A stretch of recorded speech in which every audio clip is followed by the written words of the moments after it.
Well, welcome everybody. Thank you for joining us for our second edition of Get Acquainted Day for Gettysburg College's public policy program. What the rules of engagement for today are going to be that we'll start out like we are right now. Then I'm going to share my screen with you and go through some slides. And then I'll drop the screen share and we can maybe turn off or turn on our mics and turn on our pictures if you feel like it. And we can have some casual dialogue about any questions you have and some further discussion of the program. In addition to talking about public policy, I will tell you a little bit about, I'm sure you've probably already heard some, but some more about the Eisenhower Institute and also the Center for Public Service, both of which public policy is closely aligned with. So I am going to see about sharing my screen right now. And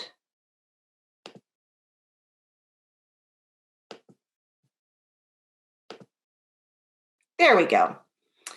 Okay, so this is the public policy major is a dual degree at Gettysburg College. So what that means is that you take the public policy major and you declare it after you declare a first major. The notion is that way you have a substantive area upon which to superimpose your public policy studies to give them some context and some substance. I like to think of it as that you take your major, we get people from all different majors coming in, and we push those first majors through a train tunnel of public policy, and it superimposes the patina of public policy analysis. Hang on. So I'm going to introduce myself and then Diane Brennan. And then after we leave the screen share, we'll introduce who you are and maybe you can tell us a little bit about yourselves. My name's Anne Douds. I'm one of the co-chairs along with Dr. Char Weiss of the public policy program. I am a retired trial attorney. I practiced law for some 20 odd years in Georgia and South Carolina. I went to Duke undergrad, poli-sci degree, Emory Law. And then after about 15 years of practice, I decided I wanted to do more policy work. And I went and got my PhD in justice law and crime policy. And so then I sort of had a dual career for a while, kind of like our dual degree, and did policy analysis as well as litigation. And at some point I decided I wanted to spend the rest of my life teaching because I love it. I always taught. I've taught at every level. Even when I first started, I actually taught during law school. I taught first year students. While I was practicing law, I always adjuncted somewhere because I really enjoy working with students. And then sort of a midlife turn point, I decided I wanted to dedicate my life fully to teaching in the policy world. And that's why I joined the faculty at Gettysburg a little over 18 months ago. So we're going to start this session. For the short term, if you could enter any questions you have into the chat box, I'm going to pause about every 5 minutes as I go through and check those questions. And Diane's going to monitor that chat box. And then once we go through all that, we'll unmute and have some more informal dialogue. Before we proceed, though, I want to allow Ms. Brennan to introduce herself. Hi, I'm Diane Brennan. I've been with the college for a little over 20 years. I just came newly to public policy in January, and it's been a great change for me. I'm also a part-time student here at Gettysburg College and look forward to meeting you all. And you're a senior, right? Okay. So what is public policy and what are the features of a Gettysburg College public policy degree?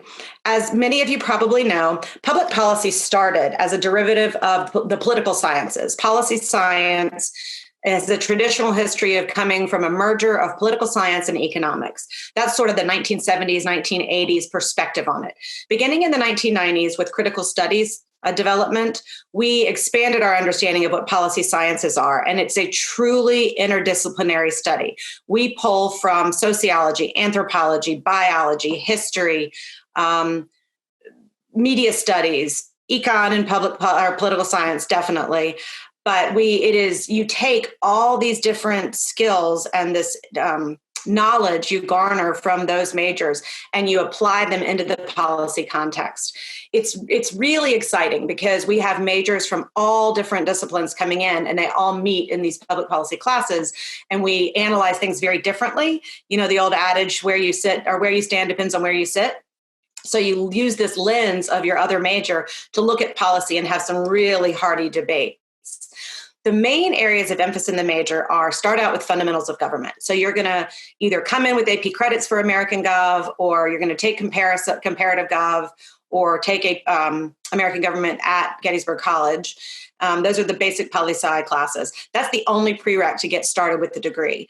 Then you're going to take Public Policy 221, which is an intro class, and it walks you through the fundamentals of everything about the policy process. We spend about 5 weeks doing relatively theoretical stuff about problem definition. How do things get to the top of the political agendas? How do things get socially salient for people? Think about like the Me Too movement, how policy evolved rapidly after the Me Too movement rose, but it's not like those issues just came to be. They've been around forever. So we talk about that for the first 5 weeks. And then we spend the next 11 weeks applying this knowledge that we have gathered over the last 5 weeks into different policy arenas. So you get to dip your toe into all different policy areas. We do require macro and microeconomics, as they are a critical component of any policy analysis. It's sometimes about the money, and it's always about the money. We have a theory requirement. We ask that you take theory in public policy. That theory class can be from your other major, or you can branch out and take it from some, like in a philosophy class or religion class. The point there is to think about how values and interests and principles interweave into the policy process. That's the ethics part too. So we require the theory, the ethics, and then we have the policy making process is another requirement. So that's 3 upper level classes that you're required to take as part of the major. And then we have an experiential learning requirement. So all public policy majors do internships. Historically, they've done everything from work in public history, looking at how decisions are made, about what gets archived and what gets displayed where.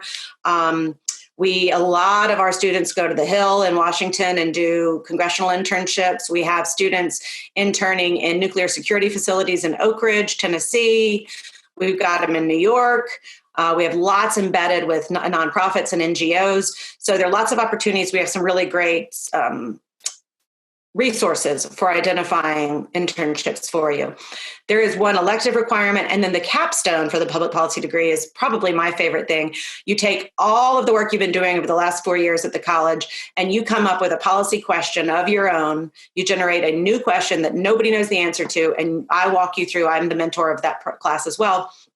And we formulate this whole research project, and you execute it over 1 semester. It's run like a graduate class. It prepares you for a master's degree program really well.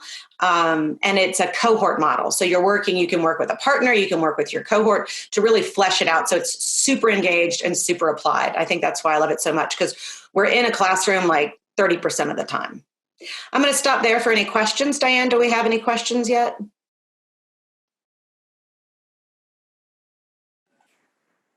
No questions yet. Okay, great.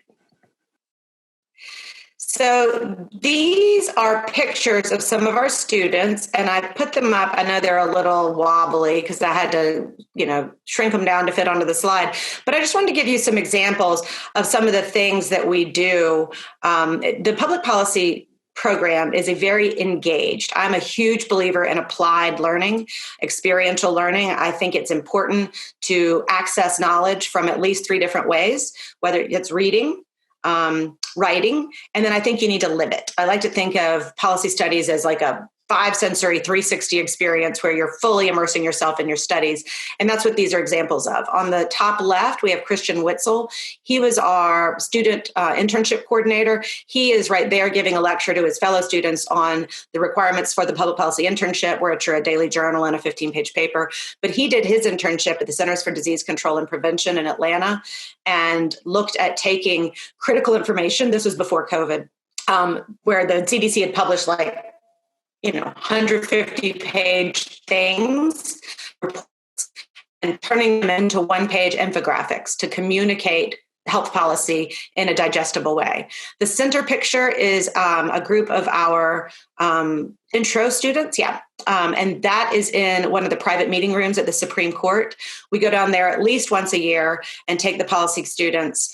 And because I'm a member of the bar, of the Supreme Court bar, we can get a private tour with the docent and then go behind the scenes and actually walk up in front of the bar and get a lecture. And that's pretty cool.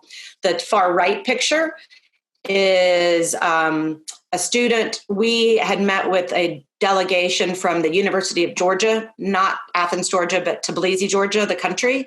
And they came to campus to talk to us about some cross-university, cross-college programming. They want to set up some partnerships.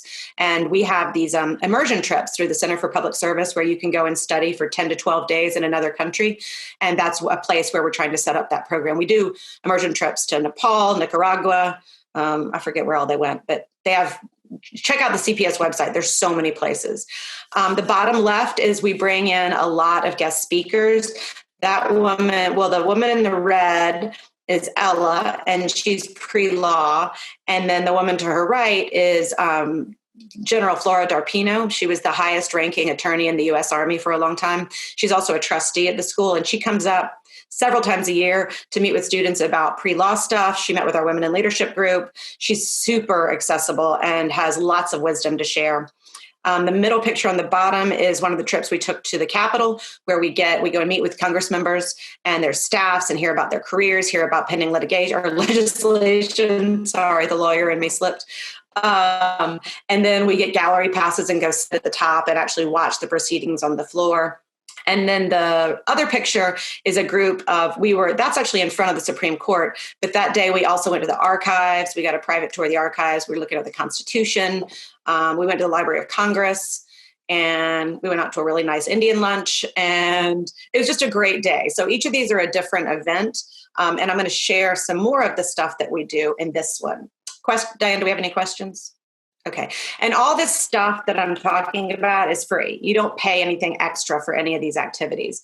We do a semi-annual campus-wide policy debate that is sponsored. It's completely run by the public policy students. They come up with the topics. They come up with the questions. They convene the panel. They moderate it, everything. The advisors from poli-sci and from public policy, we help, but it's all student run and it's like hot topics of the day. I'm sure that pandemic control will be on the agenda for the fall. Like I said, we take all these day trips. One we did in January that Diane and I took students on was to the Pentagon and the State Department for off-the-record briefings in secured spaces, what they call Chatham House rules, where you can't disclose what's said. We talked about everything from Iraq to Russia to COVID was not as big a deal. It was a big deal, but it wasn't being quite as talked about as much. We go to think tanks and do sessions with them. In March, we were at the American Enterprise Institute. We go to the Heritage Foundation. We go to Urban. We go to Brookings. Some students of mine in my capstone last year were really interested in housing policy. So we set up a trip down to DC to go meet with the housing courts down there. You can see the Pennsylvania Supreme Court. We watched oral arguments there.